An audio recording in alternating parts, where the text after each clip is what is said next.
दादी एक नए साहसिक सफर पर निकलती हैं।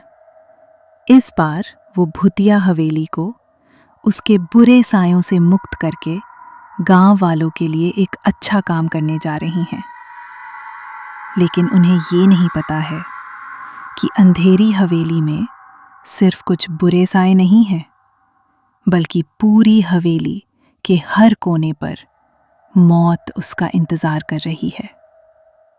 क्या दादी इस खतरनाक हवेली से जिंदा बाहर निकल सकेंगी? जानने के देखिए आगे। मुखिया ने मांगी मदद। महल के हाल में दौरी दादी बैठी थी। लोग कहते थे दादी ने अपने ज्ञान से और अपनी अक्ल के कमाल से महल में रह रही है। उसी समय दूर गांव के कुछ लोग सीढ़ियां चढ़ते हुए महल तक पहुंचे। सबसे आगे मुखिया था। दादी, हम लोग काफी परेशानी में हैं। हमें आपकी मदद चाहिए। कहो बेटा, क्या परेशानी है? मैं आपकी क्या सहायता कर सकती हूँ? दादी, गांव में बच्चों के लिए स्कूल नहीं है। बच्चे नदी पार करके जंगल के रास्ते से होकर तकरीबन 8 किलोमीटर दूर स्कूल जाते हैं।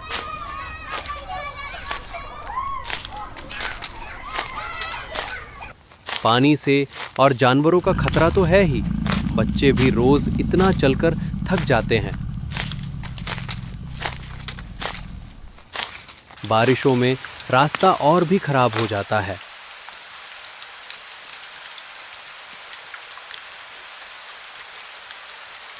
गांव के अंदर बिल्कुल जगह नहीं है। गांव के बाहर एक पुरानी हवेली है। सब उसके पास जाने से डरते हैं। हम चाहते हैं कि इस हवेली को स्कूल बना दें। इसमें आपकी मदद चाहिए। लेकिन इस हवेली में कुछ है। रात को आवाजें आती हैं। दरवाजे अपने आप खुलते बंद होते हैं। लोग कहते हैं यहाँ बुरी आत्माएं हैं। कोई भी उस रास्ते से नहीं गुजरता है। मेरे बेटे ने एक बार अंदर जाने की कोशिश की थी। वो वापस आया तो कई दिन तक कुछ बोल ही नहीं पाया। डर हमारे दिमाग में बसता है और एक से दूसरे में बहुत जल्दी फैलता है। हर डर के पीछे कोई कारण तो होता है। हमें बस उस कारण को पकड़ना है। तो क्या आप हमारी मदद करेंगी? अगर इस हवेली में कुछ है तो उसे समझना होगा, और अगर ये जगह बच्चों के काम आ सकती है तो हम इसे डर का अड्डा नहीं रहने देंगे। गांव वालों की आंखों में उम्मीद चमक उठी। पुरानी हवेली में पहला कदम। दादी गांव में पहुंची। वहां पर उन्हें मुखिया और गांव वाले मिले। दादी ने गांव वालों से कहा, मुझे 3 लोग चाहिए जो मेरे साथ हवेली के अंदर जाएंगे। लेकिन याद रखना, जो भी अंदर जाएगा वो डर से वापस नहीं भागेगा। मैं डरती नहीं हूं, अकल से काम लेती हूं। आपको भी नहीं डरना है, सिर्फ डर के पीछे छुपा कारण समझना है। सिर्फ 3 लोग आगे बढ़े। मुखिया, एक जवान लड़का रमेश और एक साहसी लड़की बीना। दादी ने हवेली के दरवाजे की ओर इशारा किया। चलो देखते हैं इस हवेली के राज क्या है। शाम ढल रही थी जब दादी हवेली के सामने पहुंची। गांव के बाहर पेड़ों और धुंध से घिरी एक पुरानी हवेली खड़ी थी। हवेली बहुत विशाल थी। टूटी हुई बालकनी, दीवारों में से बाहर झांकती हुई ईंटें और बंद खिड़कियां जैसे किसी ने अंदर से कसकर पकड़ रखी हों। हवा चलती तो दरवाजे खुद ब खुद हिलते।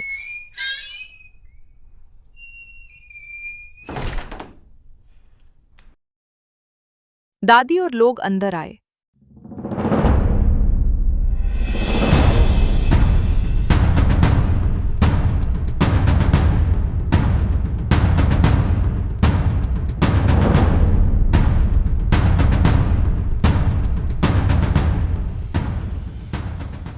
फिर दरवाजा वापस आवाज करते हुए बंद हो गया।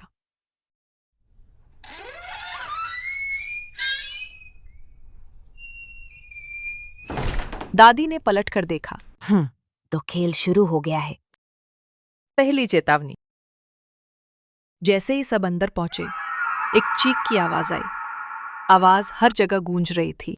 दादी, ये आवाज क्या आई? शांत रहो। उसकी आवाज में इतना भरोसा था कि तीनों चुप हो गए। तभी हवेली के हाल में हंसने की आवाज गूंजने लगी। दादी, यहाँ सच में भूत है। या फिर कोई हमें डराना चाहता है? हमें अब बहुत सावधान रहना पड़ेगा। हवेली में अंधेरा था। सबने टॉर्च जलाई।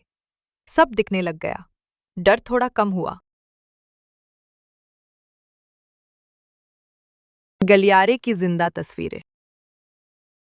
हवेली के अंदर हाल के बाद एक लंबा गलियारा था। इतना लंबा कि उसका अंत दिखाई नहीं दे रहा था। दीवारों पर पुराने चित्र टंगे थे। कुछ में राजाओं के चेहरे थे, कुछ में अनजान लोगों के, और कुछ इतने धुंधले थे कि पहचानना मुश्किल था। धूल की मोटी परत उनके ऊपर जमी थी।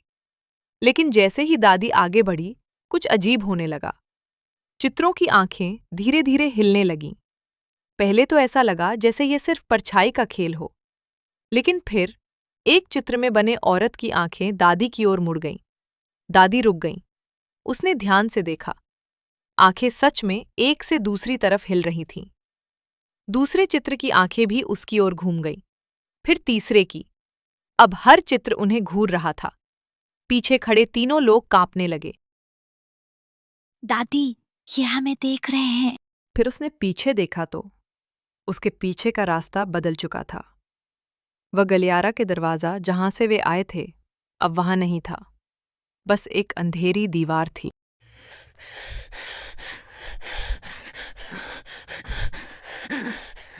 दादी, पीछे का रास्ता गायब हो गया है। दादी ने धीरे धीरे चारों ओर देखा, फिर शांत स्वर में बोली, डर तुम्हारी आंखों से खेल रहा है और दिमाग पर कब्जा कर रहा है। एक बार आत्माओं का डर छोड़कर दिमाग का उपयोग करो और सोचो, ये कोई इंसान कर कैसे रहा है, क्या तकनीक इस्तेमाल कर रहा है। लेकिन उसकी अपनी आंखों में भी सतर्कता आ गई थी। तभी अचानक हवा में एक धीमी आवाज गूंजी।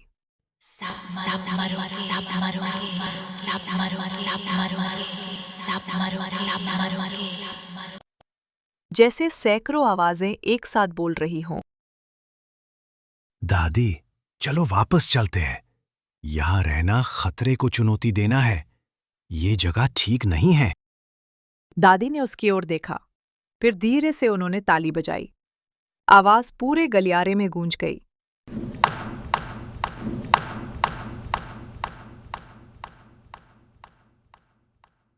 रमेश, अगर हम कोने में स्पीकर छुपाकर ऐसी आवाज करें तो वो गूंजेगी जैसे मेरी तालियों की आवाज गूंजी।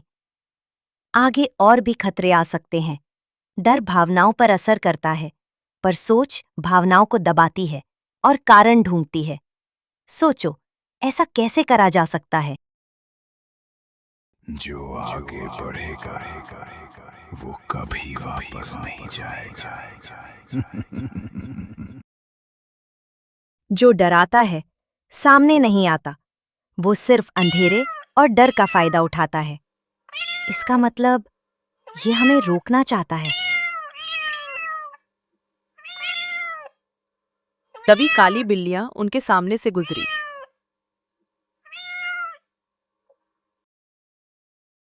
दादी, क्या ये अपशकुन नहीं है? हमें बता रहा है कि आगे खतरा है। हमें रुक जाना चाहिए। बीना बेटा, तुम्हारा ये डर वाजिब है। चलो मैं समझाती हूँ। अपशकुन इसलिए बनाए थे कि लोग सतर्क रहें। गांव में रात के अंधेरे में सामने से गुजरती हुई काली बिल्ली नहीं दिखी तो हमें और उसे भी चोट लग सकती है। बिल्ली के पीछे उसके बच्चे हो सकते हैं, इसलिए इसे अपशकुन की तरह बताया, ताकि वो गुजर जाए तो रुककर हम आगे बढ़े। चलो अब आगे बढ़ते हैं। वो अंधेरे की ओर बढ़ने लगी। हर कदम के साथ गलियारा और सकरा होता जा रहा था। वहां पर पड़ी लाठी उन्होंने उठाई, और पहली बार सब में दादी की निडरता देखकर डर से ज्यादा अब भरोसा दिल में पैदा होने लगा। पहला खतरनाक जाल। गलियारे का अंत एक अजीब सी खामोशी से भरे कमरे में हुआ। कमरा बिल्कुल खाली था। न कोई फर्नीचर, न कोई खिड़की, बस चारों तरफ ऊंची ठंडी दीवारें। एक साइड में दूर कोने पर एक दरवाजा था। बस छत से एक टूटा हुआ झूमर लटक रहा था। जो हवा के हल्के झोंकों से धीरे धीरे हिल रहा था। कमरे के बीचों बीच फर्श पत्थरों से बना था, लेकिन कुछ गड़बड़ थी। दादी ने अपनी आंखें सिकोड़कर ध्यान से फर्श को देखा। कुछ पत्थर बाकी से थोड़ा अलग रंग के थे। उनका रंग हल्का था और किनारे थोड़े ढीले थे। पीछे खड़े लोग कुछ समझ नहीं पा रहे थे। ये कैसा कमरा है? कुछ समझ नहीं आ रहा कि करना क्या है यहाँ पर। मुझे लगता है कि ये जो अलग रंग के पत्थर है, इन्हीं का कोई रहस्य हो। फिर उसने अपनी लाठी उठाई और फर्श पर धीरे से पहले भूरे पत्थर पर ठोका। तक कुछ नहीं हुआ। उसने दूसरा सफेद पत्थर ठोका। अगले ही पल पूरा पत्थर का हिस्सा अचानक नीचे धंस गया। फिर सारे पत्थर नीचे गिर गए। फर्श ऊपर उठा और बीच से खुल गया। दादी तुरंत पीछे हट गई। नीचे गहरा अंधेरा कुआं, इतना गहरा कि उसका तल दिखाई ही नहीं दे रहा था। अंदर से ठंडी हवा का तेज झोंका ऊपर उठा। पीछे खड़े लोग डर के मारे चीख उठे।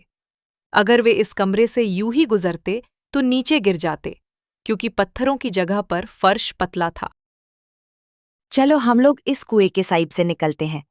बहुत ध्यान से आना, यहाँ ढलान है। रमेश दादी की मदद करने के लिए दादी की तरफ बढ़ने लगा, पर एकदम से उसका पाँव फिसला। वह ठीक उसी जगह की ओर गिरने लगा। दादी ने बिजली की तरह तेजी से अपनी लाठी आगे बढ़ाई। रमेश ने आखिरी पल में लाठी पकड़ ली। उसका आधा शरीर हवा में लटक रहा था। नीचे अंधेरा उसे निगलने को तैयार था। दादी, मुखिया और बीना ने पूरी ताकत लगाई। धीरे धीरे उसे खींचा। आखिरकार रमेश बाहर आ गया। वह कांप रहा था। उसका चेहरा सफेद पड़ चुका था।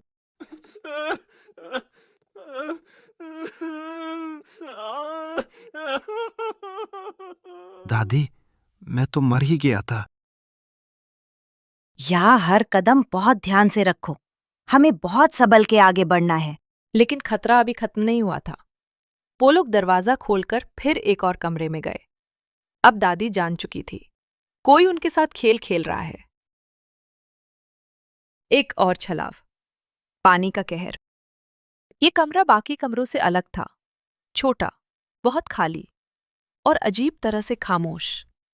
इतना शांत कि अपनी सांसों की आवाज भी भारी लग रही थी।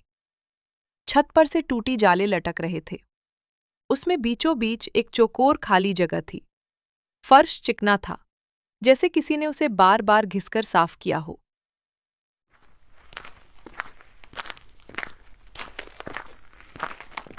दादी, इस कमरे में सिर्फ दीवारें हैं।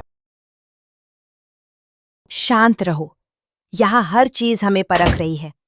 यहाँ से निकलने का रास्ता ढूंढते हैं। जैसे ही वो हॉल के ठीक बीच में पहुंची, दरवाजा अपने आप बंद हो गया और उसकी जगह एक दीवार आ गई।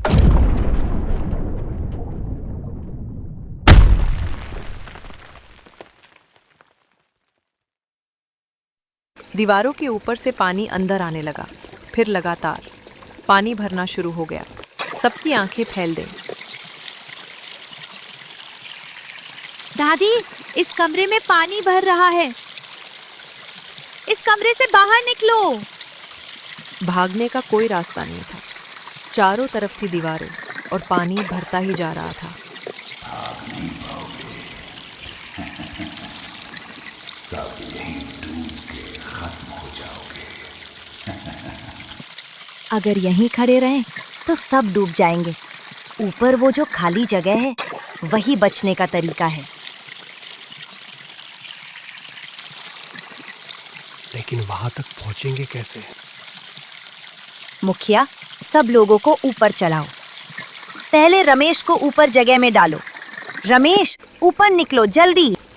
फिर बीना को मुखिया ने ऊपर चढ़ाया और वह किसी तरह उस छोटे छेद में घुस गई। पानी तेजी से बढ़ता जा रहा था। अब वह मुखिया के कमर तक पहुंच गया था। अब दादी को मुखिया ने ऊपर चढ़ा दिया। पानी की सतह अब मुखिया के सीने तक आ गई थी। दादी के ऊपर पहुंचने तक मुखिया के मुंह तक पानी आ गया था। अब वो तकरीबन डूबने वाला था। फिर रमेश के हाथ नीचे आए। उसने मुखिया को ऊपर खींच लिया। पानी लगातार भरता जा रहा था और ऊपर छत तक पहुंच गया। फिर अचानक पानी बंद हो गया और कमरे से बाहर निकलना शुरू हो गया। ये हवेली सिर्फ हमें मारना नहीं चाहती, ये हमें परख भी रही है। क्या हम दिमागी ताकत से इसे हरा सकते हैं? सबने राहत की सांस ली। दादी के साथ सब दूसरे कमरे में चले गए।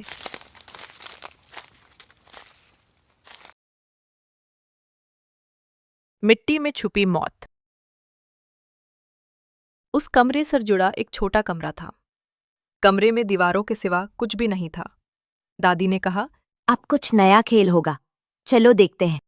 जैसे ही वे आगे बढ़े, पीछे का दरवाजा बंद हो गया। फिर साइड के छेदों से मिट्टी गिरने लगी। बाहर निकलने का कोई रास्ता था ही नहीं। मौत मिट्टी के रूप में गिर रही थी। मिट्टी बढ़ने लगी थी। दादी ने कहा, यहाँ से निकलने का रास्ता जल्दी खोजना होगा। रमेश और मुखिया हर दीवार टटोलिए, कोई भी छेद या दरार ढूंढिए। बीना, दीवारों पर कुछ लिखा है, शायद कुछ काम का हो। उसे पढ़ो, जल्दी। दीवार पर लिखा है, जो ढूंढ रहे हो वो तुम्हें मिलेगा ही नहीं। बाहर का रास्ता तो तुम्हारे अंदर से होकर जाता है। ढूंढ पाओगे? मिट्टी अब कमर तक आ गई थी। हिलना डुलना भी अब मुश्किल से हो सकता था। दादी सोच रही थी, क्या मतलब हो सकता है कि रास्ता तो तुम्हारे अंदर से होकर जाता है। हमारे अंदर तो बस हमारी आवाज है और सांस है। यहाँ किसी को शास्त्रीय गाना आता है क्या? हाँ दादी, मैं गा सकती हूँ। मैंने 7 साल शास्त्रीय गाना सीखा है। बीना, बहुत बढ़िया। अब तुम जितना जोर से गाना गा सकती हो, गाओ। देखते हैं दीवार पर जो लिखा है उसका मतलब ये है क्या।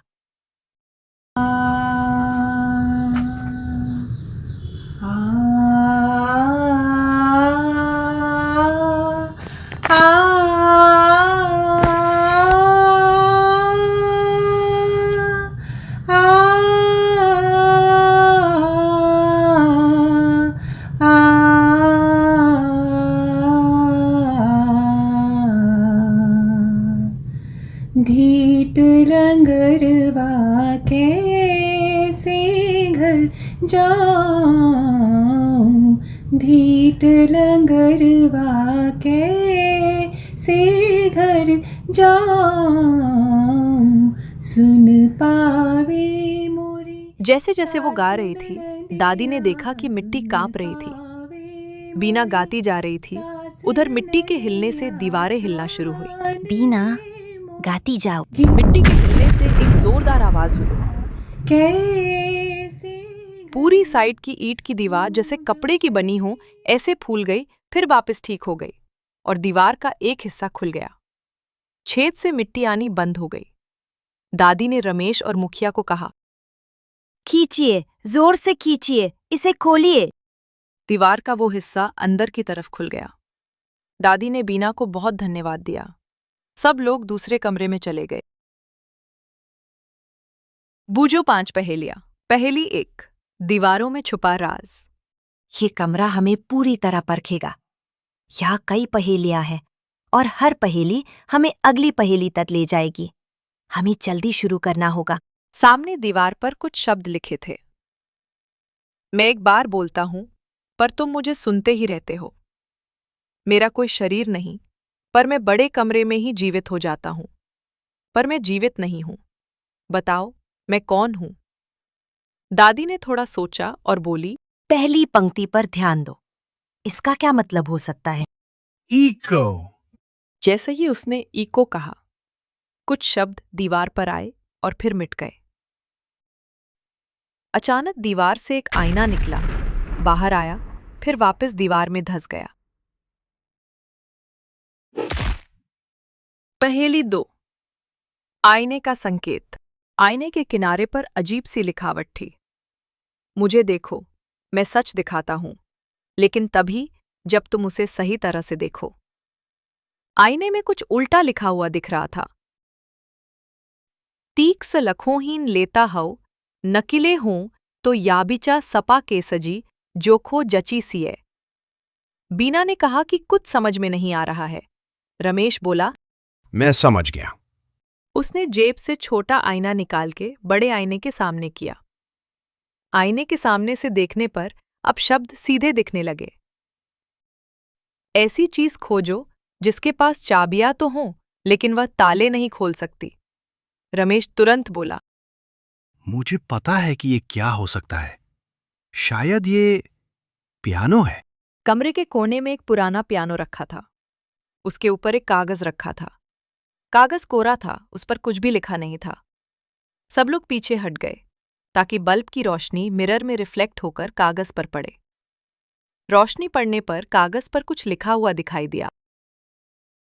पहेली 3, संगीत का रहस्य। किसी को पियानो बजाना आता है? पियानो तो नहीं, लेकिन मैं जवानी के दिनों में सिंथेसाइजर बजाता था। शायद मैं समझ सकूं। उसने कागज देखा। उस पर लिखा था, ये पियानो की चाबियों या कीज को क्रम से बजाने के बारे में है। उसने धीरे धीरे पियानो की सभी चाबियां क्रम से दबाईं।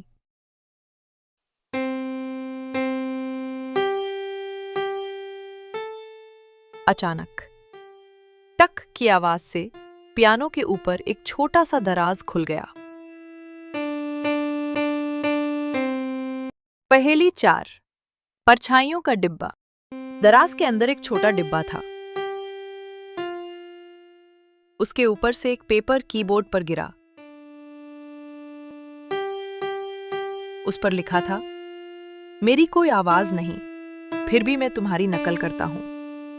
मैं रोशनी से पैदा होता हूं, लेकिन अंधेरे में रहता हूं। सूरज ढलते ही गायब हो जाता हूं और सूरज में तुम्हारी हर चाल दोहराता हूं। बीना बोली, ये तो आसान है, शैडो या परछाई है। डिब्बे के ऊपर 6 बटन थे।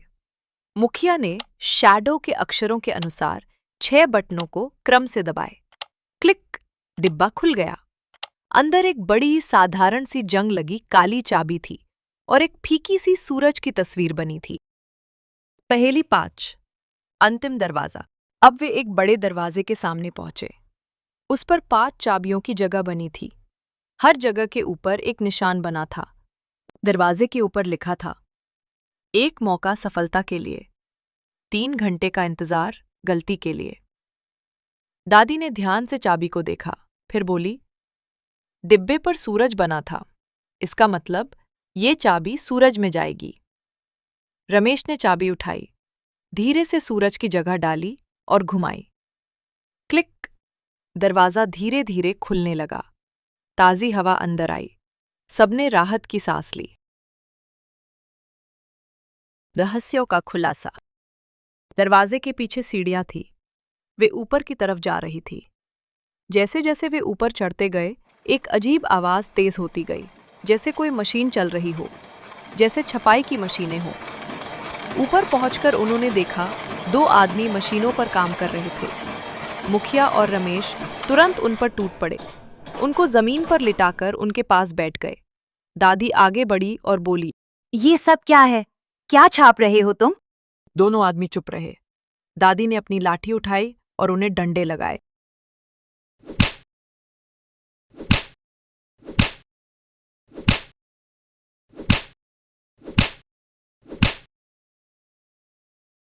सच बोलो, नहीं तो और मार पड़ेगी। हम नकली नोट छाप रहे हैं। हमने ही अफवाह फैलाई कि हवेली में भूत हैं, ताकि कोई यहां ना आए। हमने सारे जाल बिछाए ताकि कोई अंदर ना घुस सके। आप पहले लोग हो जो यहां तक पहुंचे हैं। किसी ने आज तक ये पहेलियां हल नहीं की। मुखिया जी, इन्हें पुलिस के हवाले करो। दादी ने दिलाई जीत। देखा, उधर कोई भूत या आत्माएं नहीं थी, सिर्फ इंसानों का लालच था। अब इस हवेली को स्कूल बनाओ और वहां ज्ञान फैलाओ। और हां, तुम्हें पानी के लिए एक अच्छा कुआं भी मिल गया। धन्यवाद दादी, आपके बिना ये संभव नहीं था। आज हमने बहुत कुछ सीखा। बस डर का विश्लेषण करो, तभी उस पर जीत पाओगे। और उस दिन के बाद वो डरावनी हवेली बन गई, बच्चों की हंसी से गूंजती एक सुंदर पाठशाला। अगर आपको ये वीडियो पसंद आया हो तो कृपया सब्सक्राइब करिए और बेल आइकन को दबाइए।